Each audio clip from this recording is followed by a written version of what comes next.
আর এবার weather update দেবো আপনাদের। উইকেন্ডেও রাজ্য জুড়ে বৃষ্টির পূর্বাভাস রয়েছে। আগামী বুধবার পর্যন্ত ঝোড়ো হাওয়ার সঙ্গে বৃষ্টির পূর্বাভাস। হালকা থেকে মাঝারি বৃষ্টি চলবে প্রতিদিনই।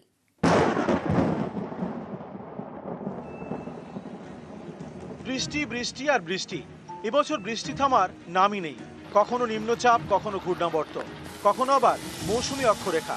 সপ্তাহান্তেও রাজ্য জুড়ে বৃষ্টির পূর্বাভাস। মৌসুমী অক্ষরেখা, যেটা কিনা আমাদের পশ্চিমবঙ্গ রাজ্যের থেকে অনেক দক্ষিণে আছে, মানে as a result of which কিছু পরিমাণ ময়েশ্চার আমাদের রাজ্যে নিয়ে আসছে, এবং তার সাথে ম্যাক্সিমাম টেম্পারেচারটাও আপনারা দেখলেন 30-31 ডিগ্রি। তার জন্যই হাঁসফাঁস মতো একটু যে ওয়েদার, সেই ওয়েদার থাকার একটু সম্ভাবনা আছে। সপ্তাহভর বৃষ্টির পরে সপ্তাহের শেষটাও হবে বৃষ্টি দিয়েই। আগামী বুধবার পর্যন্ত বৃষ্টি চলবে রাজ্য জুড়ে। সব জেলায় প্রতিদিনই হালকা থেকে মাঝারি বৃষ্টির পূর্বাভাস।